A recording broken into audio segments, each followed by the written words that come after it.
بزرگوں کا فیض ان کی موت کے بعد، ان کی وفات کے بعد کم نہیں ہوتا، بڑھ جاتا ہے۔ اب کوئی کہے یہ موحد نہیں ہے، جو اس قسم کی بات کر رہا ہے، شرک کی بات کر رہا ہے، لیکن حقیقت یہ ہے کہ بھائی دنیا میں دینے والی تو ایک ہی ذات ہے۔ اگر کوئی استاد، اگر کوئی شیخ، اگر کوئی والد، اگر کوئی پیر کسی کو کچھ علم دیتا ہے یا اس کی رہنمائی کرتا ہے تو وہ اللہ کی عطا کی وجہ سے کرتا ہے۔ اللہ جس کو چاہے واسطہ بنا دے، وہ واسطہ بنا دے، وہ واسطہ چاہے تو وہ کو بنا دے، وہ چاہے تو آگ کو بنا دے، اس کے ذریعے پہنچا دے، وہ جس کو چاہے واسطہ بنا دے، وہ واسطے کے ذریعے عطا فرماتا ہے، واسطہ جس کو چاہے بنا دے، زندہ بنا دے، مردہ بنا دے۔ تو اس لیے اللہ تبارک و تعالیٰ کی طرف سے جو فیض ہے وہ اللہ ہی کا ہے، عطا ہے، موتی حقیقی صرف ایک ہے، اور جو کوئی ہے وہ اس نے واسطہ بنا دے، اس کو احسان ماننا چاہیے کہ مجھے اللہ نے مجھے واسطہ بنا دیا۔ سانپوری صاحب المحنت المفند میں سوال نمبر 11 کے جواب 40 پر مختلف لاہور وہ لکھتے ہیں اب رہا مشائخ کی روحانیت سے استفادہ کرنا اور ان کی سینوں اور قبروں سے باطنی فیوز حاصل کرنا، یہ جو بندی بزرگ 35 سال تو بے شک صحیح ہے، یہ صحیح ہے، غلط نہیں، مگر اس طریقے سے جو اس کے اہل اور خواص کو معلوم ہے، نہ کہ اس طرز پر جو عوام میں رائج ہے۔ الحمدللہ وکفا والصلاة والسلام علی من لا نبی بعد، اما بعد فاعوذ باللہ من الشیطان الرجیم، بسم اللہ الرحمن الرحیم۔ معزز و محترم ناظرین، آپ نے ابھی استاد محترم شیخ الاسلام والمسلمین مفتی عالم محقق مدقق سیدی و سندی حضرت مولانا مفتی محمد تقی عثمانی صاحب دامت برکاتہ العالیہ کے ایک چھوٹا سا مختصر کلپ سنا جو واٹس ایپ پر ہمیں بھائی افضال نے بھیجا تھا اور ایک اور ساتھی نے بھی بھیجا، جس میں وہ بزرگوں کی قبور سے فیوز کا ذکر کر رہے ہیں، اور اہل بدعت اور بعض ہمارے بھولے بھالے بریلی بھائیوں نے اس کو لے کر بڑا اچھال ہے کہ دیکھو ہمارا عقیدہ دیوبندیوں نے مان لیا۔ اس سے پہلے انجینئر محمد علی مرزا صاحب ان باتوں پر اعتراض کر چکے ہیں کہ یہ گمراہ کن نظریہ ہے، اور ان سے پہلے اہل الحدیث حضرات بھی اس پر اعتراض کر چکے ہیں۔ تو ذرا اس میں کچھ باتیں آپ کو سمجھنی ہوگی، چونکہ یہ مسئلہ ہمارے لیے، ہمارے نظر عوام کے لیے نہیں ہے، لہٰذا میں اس میں بس موٹی موٹی چند باتیں کروں گا، زیادہ تحقیق میں نہیں جاؤں گا، کیونکہ جب خود ہم عوام کے لیے اس مسئلے کو درست نہیں سمجھتے تو اس پر تحقیق کے دریا کیوں بہائیں۔ اول بات تو یہ ہے کہ قبور سے فیوز کا قائل ہے، یہ کوئی نئی بات نہیں ہے کہ جس کو اہل بدعت لے کر بڑے خوش ہو رہے کہ انہوں نے بہت بڑا کوئی تیر مار لیا۔ ہماری یہ کتاب ہے المحند علی المفند، جس کو انجینئر مرزا نے بھی پیش کیا، اس کے اندر باقاعدہ سوال کیا گیا هل یستفید اہل السلوک من روحانیت المشائخ الاجلہ ام لا، پھر باقاعدہ انہوں نے اس کا جواب دیا وَأَمَّا الْإِسْتِفَادَةُ مِنْ رُحَانِيَّةِ الْمَشَائِخِ الْأَجِلَّةِ وَوُصُولِ الْفُيُوزِ الْبَاطِنِيَّةِ مِنْ صُدُورِهِمْ أَوْ قُبُورِهِمْ فَيَصِحُّ عَلَى الطَّرِيقَةِ الْمَعْرُوفَةِ فِي أَهْلِهَا وَخَوَاصِهَا لَا بِمَا هُوَ شَائِعٌ فِي الْعَوَامِ۔ تو ہم فیوز قبور کے قائل ہیں، لیکن اس طرح کی نہیں جس طرح کے اہل بدعت۔ اہل بدعت بزرگوں کی قبور سے فیوز کا مطلب کیا لیتے ہیں کہ وہ قبر کے اندر ایسے ہی زندہ ہے جیسے دنیا کے اندر زندہ تھے، وہ مرے نہیں ہیں، ایسے ہی زندہ ہے جیسے دنیا میں زندہ تھے، اور دور نزدیک سے انہیں پکارا جائے تو اس پکار کو سنتے بھی ہے، ان قبروں والوں سے دعائیں مانگنا بھی جائز ہے، ان سے اولاد رزق مانگنا جائز ہے، وہ تمام امور جو عام طور پر انسان کے بس میں نہیں ہے انہیں قادر جان کر، انہیں اس پر ذاتی طور پر قادر اور مختار جان کر اگر ان سے مانگا جائے تو وہ یہ سب کچھ عطا کر دیتے ہیں۔ یہ ان کا نظریہ ہے جو کہ یقیناً بالکل شرکیہ ہے، کفریہ ہے، ہم اس کے قائل نہیں، ہم کل بھی اس کو شرک کہتے تھے، آج بھی کہتے اور آئندہ بھی کہیں گے۔ جبکہ علماء دیوبند جو فیوز قبور کے قائل ہے وہ اس طرح نہیں ہے، بعض اوقات لفظ ایک جیسا ہوتا ہے لیکن معنی جدا جدا ہوتا ہے، العبرۃ للمعانی لا للالفاظ۔ اہل سنت والجماعت اکابر علماء دیوبند کی فیوز قبور کا مطلب وہی ہے جو اسلاف نے بیان کیا کہ جیسے یہ بزرگان دین زندہ تھے تو ان کی ذات سے عالم کو فیض مل رہا تھا، وہ ان کی علوم سے استفادہ کرتے تھے،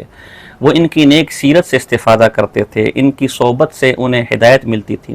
اسی طرح دنیا سے چلے جانے کے بعد بھی ان کی علوم، ان کی تعلیمات، ان کی روحانیت آج بھی زندہ ہے۔ پاک پیغمبر صلی اللہ علیہ وسلم جسم کے اعتبار سے آج ہمارے درمیان نہیں ہے، لیکن ان کی روحانیت، ان کا فیض، ان کے علوم، ان کے دین، ان کی تعلیمات آج بھی ہمارے درمیان موجود ہے۔ یہ فیض کا مطلب ہے۔ اس پر یہ دیکھیں میرے پاس بریلی بھائیوں کے مفتی اعظم پروفیسر منیب الرحمان صاحب کی تفہیم المسائل جلد نمبر 4 ہے، اس کا صفحہ نمبر 449 ہے۔ اس میں کہتے ہیں ذو معنی کلمہ ہے تو اس کے معنی کا تعین قائل کے اعتبار سے ہوتا ہے، مثلا کافر کے انبت الربیع البقلہ، موسم بہار نے سبزہ اگایا، یہ کلمہ اگر کافر کہے تو کلمہ کفریہ ہوگا، اور اگر یہی کلمہ مومن کہے تو کلمہ توحید ہوگا، کیونکہ مومن کا ایمان اس امر کی دلیل ہے کہ وہ حقیقت میں اگانے والا اللہ تعالیٰ کی ذات ہی کو مانتا ہے، بارش اور بہار کو سبب مانتا ہے، اس کو اسناد مجازی کہتے ہیں۔ تو چونکہ اہل بدعت قبور سے مانگنے کے قائل ہیں، تو وہ جب فیض قبور کی بات کریں گے تو ان کا عقیدہ وہی کفریہ اور شرکیہ ہوگا، اور علماء دیوبند چونکہ ساری زندگی اسی کا رد کرتے رہے، اب انبت الربیع البقلہ ایک ہی جملہ ہے لیکن نسبت کے دباؤ سے معنی بدل جائے گا۔ علماء دیوبند چونکہ ساری زندگی اسی عقیدے کا رد کرتے رہے، اسے کفر اور شرک کہتے رہے، لہٰذا وہ جب قبور سے فیض کا ذکر کریں گے تو اس کا معنی کچھ اور ہوگا، اور وہ معنی وہی جو میں نے آپ کو بتایا۔ دیکھیں یہ میرے پاس امام اہل سنت مولانا سرفراز خان صفدر صاحب رحمۃ اللہ تعالی علیہ کی اتمام البرہان ہے، اس کے اندر اہل قبور سے فیوض صفحہ نمبر 109 اس کے تحت لکھتے ہیں، یہ بات بھی پیش نظر رہے کہ متأہل حضرات کے لیے اپنی شرائط کے ساتھ حضرات صوفیہ کرام رحمۃ اللہ تعالی علیہ مجمعین کی اصطلاح میں استفاضہ از اہل قبور کا مسئلہ بھی ہمارے اکابر کیا مسلم ہے۔ چنانچہ حضرت شاہ عبدالعزیز صاحب رحمہ اللہ ایک سوال کے جواب میں ارشاد فرماتے، ترجمہ ہے، کوئی صاحب باطن یا صاحب کشف ان بزرگوں کی قبروں پر مراقبہ کر کے باطن کی کوئی چیز اخذ کر سکتا ہے؟ نہیں، جواب کر سکتا ہے، یہ فتاوی عزیزی میں موجود ہے۔ باطن سے مراد یہ ہے کہ ان کی قبور کے ارد گرد رحمت کا نزول ہے، تو کوئی مشکل پیچیدہ مسئلہ جو سمجھ نہیں آ رہا تو ان کی قبر کے پاس اگر وہ اللہ سے مانگے، جیسے انشاءاللہ بھی حوالے آئیں گے، تو اس کی برکت سے وہ باطنی مسئلہ جس میں وہ اٹکے ہوئے وہ اللہ حل کر دے گا۔ اس کا یہ مطلب نہیں کہ قبر والے ما فوق الاسباب دینے پر قادر ہیں۔ اس سے معلوم ہوا کہ صاحب باطن یا صاحب کشف جو اس فن کے اہل لوگ ہیں وہ فیض قبور حاصل کر سکتے ہیں۔ حضرت قاضی ثناءاللہ پانی پتی رحمۃ اللہ علیہ ارقام فرماتے ہیں کہ اور رسول کریم صلی اللہ علیہ وسلم کی قبر شریف اور اولیاء کرام کی قبور سے بھی فیض حاصل کر سکتا ہے، ارشاد طالبین۔ اور حضرت مولانا محمد اشرف علی صاحب تھانوی قبور کے احکام بیان کرتے ہوئے ارشاد فرماتے کہ البتہ زیارت کرنا حوالہ دیے، لیکن آگے لکھے 110، لیکن فیوض قبور کے اس صوفیانہ مسئلے کا استمداد ما فوق الاسباب اور ما فوق الامور عادیہ کے مسئلے سے کوئی تعلق نہیں، لہذا اس کے جواز سے اس کا جواز ثابت کرنا غلط ہے۔ یہ الگ بات ہے کہ سطحی قسم کے اور نااہل لوگ کو ان دونوں کے امتیاز میں اشتباہ ہو۔ تو اس فیوض قبور سے مراد معاذ اللہ ما فوق الاسباب یا استعانت قبور سے یا ان سے حاجات طلب کرنا یہ نہیں ہے جیسے کہ امام اہل سنت نے فرمایا، بلکہ چونکہ ان کی قبور کے ارد گرد اللہ کی رحمت کا نزول ہوتا ہے تو وہاں بیٹھ کے اس رحمت سے استفادہ کیا جا سکتا ہے، اس رحمت کی برکت سے باطن کے جو باطن کے اندر جو دقائق بندہ حیران و پریشان ہے اس سے وہ حل کر سکتا ہے، جیسے میں انشاءاللہ آگے ذکر کروں۔ تو ہمارا اور اہل بدعت کے اس اصطلاح کے پیش نظریے میں زمین آسمان کا فرق ہے، لہٰذا شیخ الاسلام صاحب کے بیان پر اہل بدعت خوش نہ ہو، کیونکہ خوش تا ہوں گے جب شیخ الاسلام صاحب آپ کی طرح نظریہ بیان کریں کہ جو چیز انسان کے بس میں نہیں ہے، جیسے رزق دینا، اولاد دینا، بیماروں کو شفا دینا، یہ قبر والے کر سکتے ہیں۔ اگر یہ کہتے یا ان سے ڈائریکٹ دعا مانگنا یا انہیں قادر ذاتی طور پر قادر ماننا، اگر یہ کہتے تو آپ کی بات بن جاتی۔ فیض قبور کا مطلب یہ ہے کہ جیسے یہ لوگ حیاتی تھے، ان کی علم سے لوگ استفادہ کرتے تھے، مرنے کے بعد بھی لوگ ان کی علوم سے استفادہ کرتے ہیں، اور چونکہ نیک لوگوں کے اوپر اللہ کی رحمت نازل ہوتی تو جس جگہ یہ دفن ہے یہاں پر بھی اللہ کی رحمت نازل ہوتی، تو اس رحمت کی وجہ سے ان کی قبور کے پاس اگر آدمی جائے تو یقیناً اسے فیض، یقیناً اسے روحانیت ملتی، تمانیت ملتی ہے۔ یہ ان کی مراد ہے، یہ ان کا نظریہ۔ دوسری بات جو بہت بڑا دھوکہ دیا جاتا ہے ہمارے اہل الحدیث بھائیوں کی طرف سے اور انجینئر محمد علی مرزا کی طرف سے کہ اسے ہمارے عقیدے کے طور پر پیش کرتے ہیں، حالانکہ قطعاً ہمارا عقیدہ نہیں ہے۔ اگر یہ عقیدہ ہوتا تو ہم عوام کو اس سے منع نہ کرتے، عقیدے سے کیا عوام کو منع کیا جاتا ہے؟ یہ ایک ذوقی چیز ہے، صوفیہ کی ایک کشفی چیز ہے، جیسے کسی کے بیان میں آنا نہ آنا، کسی کے بیان میں بیٹھنا، کہ علاج کرنا نہ کرنا، یہ ذوقی چیزیں ہیں، اس کا عقیدے سے کوئی تعلق نہیں۔ ہاں آپ کا اشکال ہو سکتا ہے کہ آپ کے عقیدے کی کتاب المحنت کے اندر اس کو نقل کیا گیا ہے، تو ضرور نہیں کہ عقیدے کتاب کے اندر جو کچھ نقل کیا جائے وہ عقیدہ ہی ہو، جو اہل علم ہے وہ جانتے کہ شرع قید ہمارے عقیدے کی بنیادی کتاب ہے، لیکن اس کے اندر مسئلہ الخفین اور ہر نیک اور بد کے پیچھے نماز پڑھنا، اس طرح کے فقہی مسائل کو بھی بیان کیا گیا۔ وہ کیوں بیان کیا گیا وہ اہل علم جانتے، میں اس تفصیل میں نہیں جاتا۔ معلوم ہوا کہ ضرور نہیں کہ عقیدے کی کتاب میں جو چیز بیان کی گئی ہو وہ عقیدہ بھی ہو، لہٰذا یہ ہمارے عقیدے کی کتاب میں بیان کیا گیا تو ہے لیکن ہمارا عقیدہ نہیں ہے، لہٰذا کوئی اس کو قبول کرنا چاہے تو بھی ٹھیک ہے، کوئی قبول نہ کرنا چاہے تو بھی ٹھیک ہے۔ تو یہ دوسرا فرق ہو گیا ہم میں اور اہل بدعت میں۔ اہل بدعت تو اس کو عقیدہ بناتا ہے، اس کا انکار اولیاء اللہ کے انکار پر محمول کرتا ہے۔ رہی بات فیوز و قبور، تو دیکھیں حدیث کے اندر آتا ہے، مختلف سنن ابی داؤد، ترمذی، مختلف حدیث کی کتابوں میں اذا مات الانسان انقطع عنه عمله الا من ثلاثه اشیاء من صدقة جاریة او علم ينتفع به او ولد صالح يدعو له او كما قال صلی اللہ علیہ وسلم۔ الفاظ کی کمی بیشی کے لیے معذرت چاہوں گا۔ جب انسان مرتا ہے اس کے اعمال کا نام اعمال، اس کا اعمال کا دفتر بند ہو جاتے ہیں سوائے تین چیزوں کے، صدقہ جاریہ، علم جس سے لوگ فائدہ حاصل کرتے ہیں، یا نیک صالح اولاد جو اس کے لیے دعا کرتے ہیں، وہ مرنے کے بعد بھی اس کا فیض جاری رہتا ہے۔ تو دیکھیے مرنے کے بعد بھی یہ فیض جاری و ساری ہے، بس ہم بھی فیض کا معنی یہی لیتے، اس کے سوا کچھ نہیں لیتے۔ دیکھیے صحیح بخاری کے اندر امام بخاری رحمہ اللہ نے ایک باب باندھا ہے، باب ما جاء فی قبر النبی صلی اللہ علیہ وسلم و ابی بکر و عمر رضی اللہ عنہما، اور پھر اس کے تحت حدیث لے کر آئے کہ عمر فاروق رضی اللہ تعالیٰ عنہ نے درخواست کی اما طیبہ طاہرہ صدیقہ عفیفہ رضی اللہ تعالیٰ عنہا سے کہ وہ حضور صلی اللہ علیہ وسلم کے روضہ انور کے اندر انہیں دفن ہونے کی اجازت دے۔ اب وہ درخواست کیوں کی؟ تو امام حافظ ابن حجر اسقلانی نے فتح الباری کے اندر، امام عینی نے عمدۃ القاری کے اندر، شیخ الاسلام زکریا انصاری نے اپنی بخاری کی شرح کے اندر وہ وجہ بیان کی جو میں ابن حجر سے نقل کر رہا ہوں۔ فتح الباری ہے، جلد نمبر 3 صفحہ نمبر 258 ہے، کہتے وَفِيهِ الْحِرْصُ عَلَى مُجَاوَرَةِ الصَّالِحِينَ فِي الْقُبُورِ طمعا فی اصابت الرحمت اذا نزلت علیہم وفی دعاء من یزورہم من اہل الخیر۔ یہ دراصل عمر فاروق کا حضور کے قبر منور کے پاس دفن ہونے کی خواہش کرنا، یہ دراصل اس حرص کا تقاضا کرنا تھا، صلحاء کی قبور کے پاس دفن ہونے کی حرص خواہش کا تقاضا کرنا تھا، تاکہ وہ جو صالحین کی قبور پر جو رحمت نازل ہوتی ہے اس رحمت سے وہ استفادہ کر سکیں۔ تو فیض قبور سے بھی ہمارا یہی مقصد ہے کہ ان قبروں پر، نیک بزرگوں کی قبروں پر اللہ کی رحمت نازل ہوتی ہے، جب رحمت نازل ہوتی ہے تو ان قبروں کے پاس وہ رحمت کا حصول بندے کو ہوتا ہے، یہی فیض ہے، اس رحمت کی وجہ سے قبر کے پاس دعائیں قبول ہوتی ہے، یہی فیض ہے۔ میں اس پر بہت سے حوالے دے سکتا ہوں، لیکن میں پھر خود جب کہہ رہا ہوں کہ ہم خود عوام کے لیے اس مسئلے کو درست نہیں سمجھتے، لہذا میں صرف اہل الحدیث حضرات کے لیے اور انجینئر حضرات کی ضیافت طبع کے لیے صرف اشارہ دوں گا کہ ان حضرات پر بھی کوئی فتویٰ تو لگا ہے نا۔ یہ طبقات الشافیہ میرے پاس ہے، امام سبکی کی ہے اور اس کی جلد نمبر ثانی ہے، اور یہی مسئلہ میرے پاس، اللہ آپ کا بھلا کرے، یہی مسئلہ میرے پاس یہ امام ذہبی کی سیر اعلام نبلاء جلد نمبر 9، اس کے اندر بھی ہے جلد نمبر 9 اور اس کا صفحہ نمبر ہے 596 جو جس میں امام بخاری کا تذکرہ کرتے ہیں، اور اس طرح طبقات الشافیہ یہ میرے پاس دار الفاروق کی چھپی ہوئی ہے اور طبقات الشافیہ ہے، اس کا صفحہ نمبر ہوگا جی، اس کا صفحہ نمبر ہے 234۔ امام بخاری کا تذکرہ کرتے امام سبکی جو اپنے وقت کے عظیم امام ہے، اور صفحہ نمبر 234 پر لکھتے امام بخاری رحمۃ اللہ علیہ کے بارے میں کہ سمرقند میں ایک زمانے میں سخت قحط پڑ گیا تھا،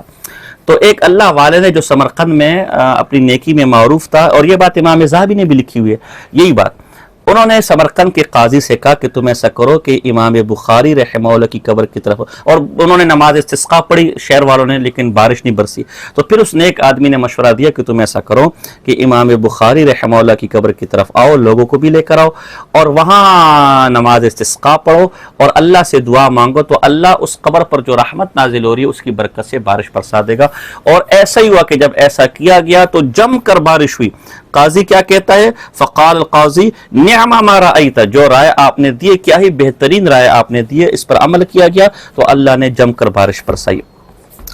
اسی طرح یہ سیر اعلام نبلا ہے میرے پاس، جلد نمبر 8 ہے، امام ذہبی رحمہ اللہ کی، امام ذہبی رحمہ اللہ کی توحید کا کس کو اندازہ نہیں ہے، اور ہر طبقہ مسلمانوں کا انہیں امام مانتا ہے۔ اس کا صفحہ نمبر 197 ہے۔ معروف کرخی کا ذکر کرتے ہیں، کہتے ہیں قال قبر معروف التریاق المجرب، معروف کرخی کی جو قبر ہے وہ دعائیں قبول ہونے کے لیے تریاق مجرب ہے۔ اب آگے خود ہی وضاحت کرتے ہیں کہ کئی اہل بدعت کی طرح معروف کرخی کو مشکل کشا نہ سمجھ لو، آگے وضاحت کرتے ہیں۔ یرید، چونکہ یہ ابراہیم حربی سے یہ قول منقول ہے تو ان کے قول کی وضاحت کرتے ہیں۔ یرید اجابت دعاء المضطر عنده لان البقاء المبارکۃ یستجاب عندها الدعاء، یہ مراد یہ ہے کہ معروف کرخی کی قبر کے پاس جو دعا مانگتا ہے دعا قبول ہوتی ہے، اس لیے کہ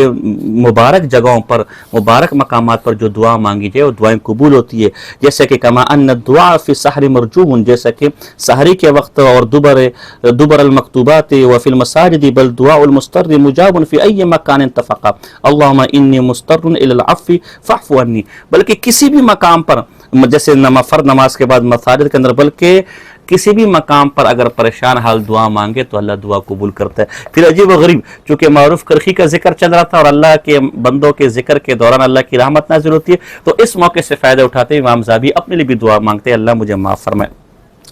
تو آپ امام ذہبی رحمۃ اللہ علیہ پر کیا فتویٰ لگائیں گے؟ تو فیوز قبور کا مطلب ہمارے ہاں یہی ہے کہ ان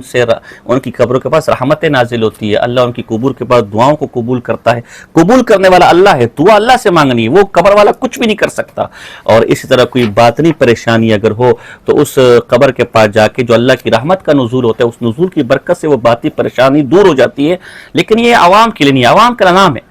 وہ پھر مانگنا شروع کر دیں گے اور خرافات شروع کر دیں گے۔ یہ خواص کے لیے عوام اللہ ہی سے کے پاس جائیں، اللہ ہی کے سامنے گر گرائیں، مساجد کے اندر جائیں، مسجد ان کے لیے سب سے بہترین جگہ ہے۔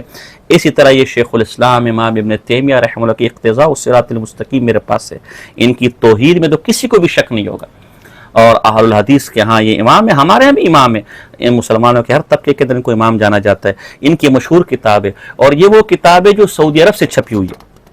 اور سعودی عرب کے بڑے بڑے مفتیان کی تقریر اس کتاب پر، اور باقاعدہ سرکاری حکومت کے سے اس کتاب کو مفت بانٹا جاتا ہے۔ مجھے بھی کتاب ایک جگہ سے مفت ملی ہے، اس کا صفحہ نمبر 417 پہ لکھتے ہیں وَكَذَلِكَ مَا يُذْكَرُ مِنَ الْكَرَامَاتِ وَخَارِقِ الْعَادَاتِ الَّتِي تُوجَدُ عِنْدَ قُبُورِ الْأَنْبِيَاءِ وَالصَّالِحِينَ مثل نزول الأنوار والملائكة عندها وتوقي الشياطين والبهائم لها واندفاع النار عنها وعمن جاورها وشفاعة بعضهم في جيرانه من الموتى واستحباب الاندفان عند بعضهم وحصول الأنس والسكينة عندها ونزول العذاب بمن استهان بها فجنس هذا حق ليس مما نحن فيه وما في قبور الأنبياء والصالحين من كرامة الله ورحمته وما لها عند الله من الحرمة والكرامة فوق ما يتوهمه أكثر الخلق لیکن لیس هذا موضع التفصیل۔ فرماتے ہیں یہ جو قبور بزرگان کی قبور کے پاس مختلف کرامات اور خرق عادات کا ذکر کیا جاتا ہے انبیاء اور صالحین کی قبور کے پاس، وہ کون کون سی کرامات اور خرق عادت ہے؟ جیسے انوار کا نزول ہونا، ملائکہ کا، فرشتوں کا نازل ہونا، شیاطین اور جانوروں کو ان کی قبروں سے دور رہنا، اور یہ کہ ان قبروں کی برکت سے آس پاس کی قبروں سے عذاب کا ہٹ جانا، اور قبروں کے اندر اللہ والوں کا برزخ کے اندر اپنے بعض ساتھیوں کے لیے شفاعت کرنا، یعنی سفارش کرنا، اور قبور کے پاس برکت کے لیے دفن، ان نیک بزرگوں کی قبروں کے پاس برکت کے لیے دفن ہونے کا مستحب ہونا، اور ان کی قبور کے پاس جا کے انسیت اور سکینہ کا محسوس ہونا، اور ان قبروں کی توہین کرنے والوں پر عذاب کا نازل ہونا، یہ وہ فیوز ہیں، یہ وہ فیضان ہیں جو حق ہیں اور جس کا ہم انکار نہیں کرتے۔ اور اللہ نے انبیاء اور صلحاء کی قبروں کے لیے جو عزت، شرافت، رحمتیں رکھی ہوئی ہیں، اور اللہ کے ان کی قبور کا جو مقام و مرتبہ ہے، جو عزت شرف ہے، وہ جو اکثر عوام کے سوچ و وہم گمان میں اس سے بھی زیادہ ہے، یہ اس کی تفصیل کا موقع نہیں ہے۔ تو وہ جو ہم فیضان اور فیوز کا ذکر کریں وہ وہی ہے جو شیخ الاسلام امام ابن تیمیہ رحمہ اللہ نے نقل کیے، لہٰذا اگر کوئی فتویٰ ہے تو وہ فتویٰ ان پر لگایا جائے۔ تو یہ مختصر گفتگو میری آپ کے سامنے تھی، اس لیے اہل بدعت خوش نہ ہو کہ ان کے عقیدے کی کوئی چیز کے اندر نہیں ہے، اور اہل الحدیث ظلم نہ کریں کہ وہ ہمیں اہل بدعت کے ساتھ نہ ملائیں، اس لیے کہ اہل بدعت جس نظریے سے فیضان قبور کے قائل ہیں اور ہم جس عقیدے سے فیضان قبور کے قائل ہیں اس میں زمین و آسمان کا فرق ہے۔ اہل بدعت کا فیضان قبور کفر اور شرک ہے، اور اہل حق علماء دیوبند کا فیضان قبور وہ فیضان قبور ہے جو بخاری کے اندر ہے، جو ابن حجر عسقلانی کی کتابوں میں ہے، جو امام ذہبی کی کتابوں میں، جو امام سبکی کی کتابوں میں، جو شیخ الاسلام امام ابن تیمیہ کی کتابوں میں۔ ابھی تو میں ابن قیم کی کتاب الروح کی طرف گیا نہیں،